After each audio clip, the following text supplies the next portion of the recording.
Peddapuram assembly నియోజకవర్గ ఉమ్మడి కూటమి అభ్యర్థిగా పోటీ చేస్తున్న సిట్టింగ్ ఎమ్మెల్యే నిమ్మకాల్చిన రాజప్పకు రాష్ట్ర కాపు జేఏసీ నాయకులు మద్దతు ప్రకటించారు. పెద్దాపురం తెలుగుదేశం పార్టీ కార్యాలయంలో ఏర్పాటు చేసిన మీడియా సమావేశంలో వారు మాట్లాడారు. రాజప్ప విజయానికి కాపు, తెలగ, ఒంటరి, బలిజ నాయకులు కృషి చేయడం జరుగుతుందని అన్నారు. మాజీ మంత్రి ముద్రగడ పద్మనాభం సొంత జెండాతో ముందుకు వెళ్తున్నారని, కాపు జేఏసీకి ముద్రగడకు ఎటువంటి సంబంధం లేదని అన్నారు. ఇది కేంద్ర పరిధిలోని అంశం నా చేతుల్లో లేదన్న జగన్మోహన్ రెడ్డి గారు దానికి ఈనాటి వరకు 5 సంవత్సరాలు సమాధానం చెప్పలేదు.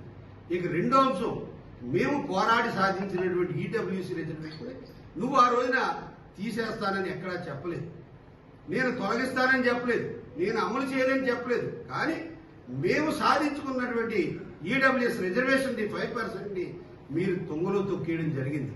ఇది ఎంతవరకు సముద్రం?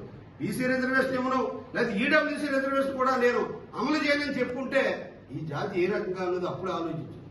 ఆ రోజున మీరు దాని మీద ఏం మాట్లాడకుండా ఈ రోజున ఈ రిజర్వేషన్ తొంగలో తొక్కేయడం వల్ల ఈ జాతి ఏ రకంగా నష్టపోయిందంటే, మీరే స్పష్టంగా ఎన్నికల మేనిఫెస్టోలో మేము 6 లక్షల ఉద్యోగాలు మొన్న ఇచ్చారు. ఎన్నికల మేనిఫెస్టోలో అవుట్ సోర్సింగ్ అవని, వాలంటీర్ వ్యవస్థ అవని, లేకపోతే మీరు ఆ సచివాలయాల సిబ్బంది అని ఇవన్నీ చెప్పుకొచ్చారు. 6 లక్షల ఉద్యోగాలు ఇచ్చామని చెప్తున్నారు.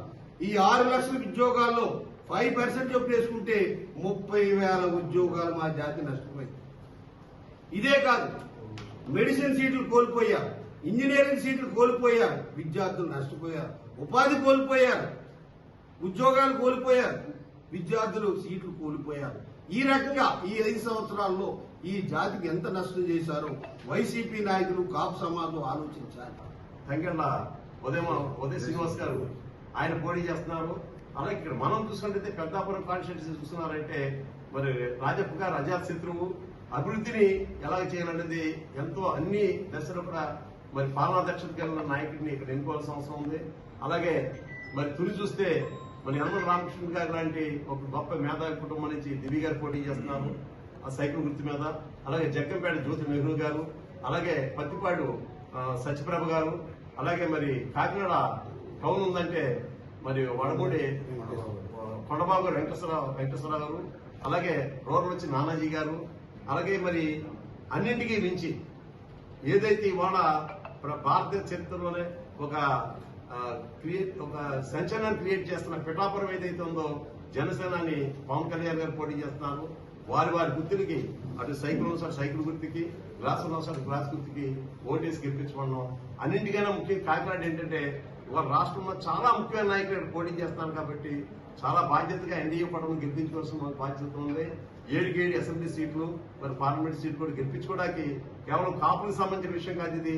మేము కాపు చేసి తరఫున మీటింగ్ పెట్టినప్పుడు కూడా అన్ని కులాలకు కూడా మేము విజ్ఞప్తి చేస్తాం. ఎందుకంటే అన్ని కులాలు కూడా కులరహితంగా, మతరహితంగా, ప్రాంతరహితంగా, మరి వర్గరహితంగా, అన్నింటికి మించి పార్టీ రహితంగా కూడా ఈ రోజు ఎన్డీఏ ప్రభుత్వాన్ని గెలిపించమని చెప్పి అందరూ విజ్ఞప్తి చేస్తాం. చంద్రబాబు నాయుడు గారు ముఖ్యమంత్రిగా, మరి పవన్ కళ్యాణ్ గారు మద్దతుదారుడిగా, మరి నరేంద్ర మోడీ గారు ఈ ముగ్గురు నాయకత్వంలో కూడా తప్పకుండా రాబోయే కాలంలో మరి ల్యాండ్ టైటిలింగ్ యాక్ట్ వచ్చింది. మీ అందరూ తెలుసు, ప్రతిరోజు మనం మాట్లాడుకుంటూ ఉన్నాం. మొన్న కూడా ప్రెస్ మీట్ లో అన్ని దిక్కులో చెప్పాం. ఇది మా తాతగారు మా నాన్నగారికి భూమి ఇచ్చారు, మా నాన్నగారు నాకు ఇచ్చారు, నేను మా అబ్బాయికి ఇచ్చాను. ఇది ఎవడండి పాస్బుక్ మీద ఫోటో వేసుకోవడానికి వీడికి ఏ హక్కు ఉంది? అంటే మేము తెలుగుదేశం పార్టీలో ఉన్నాం. తెలుగుదేశం పార్టీ వాళ్ళు ఒక నాయకుడు అయ్యుండి, రాష్ట్ర తెలుగుదేశం పార్టీ కార్యదర్శి అయ్యుండి ఆ సైకో మొక్కం మా ఇంట్లో ఎందుకు పెట్టుకుంటామంటే మా పొలాల్లో రాళ్లు వేసాడు, ఆ పొలాల్లో అతని ఫోటో. అంటే ఈ రాష్ట్రాన్ని ఎక్కడ తీసుకుపోతా ఉన్నారు? అలాగే ఈ ల్యాండ్ టైటిలింగ్ యాక్ట్ వస్తే ఈ రాష్ట్రంలో ఉన్న ఎవరికి హక్కుదారుడు ఉండడం అని చెప్పి గౌరవ మరి అడ్వకేట్స్ అంతా కూడా 2 నెలల కాలంలో కాకినాడ జిల్లా హెడ్ క్వార్టర్ లో పనిచేసి ధర్నా చేస్తా ఉన్నారు. ఈ రోజు సమాధానం లేదు ప్రభుత్వం దగ్గర నుంచి. ఇవన్నీ కూడా ఒకటే కాదు, అన్ని రంగాల్లోని కూడా ఈ ప్రభుత్వాన్ని బంగాళాఖాతంలో కలపకపోతే ఏ కులానికి కానీ, ఏ మతానికి కానీ, ఏ వర్గానికి కానీ న్యాయం జరగదని చెప్పి సందర్భంగా తెలియజేస్తూ రాబోయే కాలంలో మంచి చక్కని పాలన చంద్రబాబు నాయుడు గారు, మోడీ గారు, అదేవిధంగా పవన్ కళ్యాణ్ గారు నాయకత్వంలో ఈ రాష్ట్రం మరి అన్ని రంగాల్లోనే అభివృద్ధి చెందుతుందని చెప్పి సందర్భంగా తెలియజేసుకుంటూ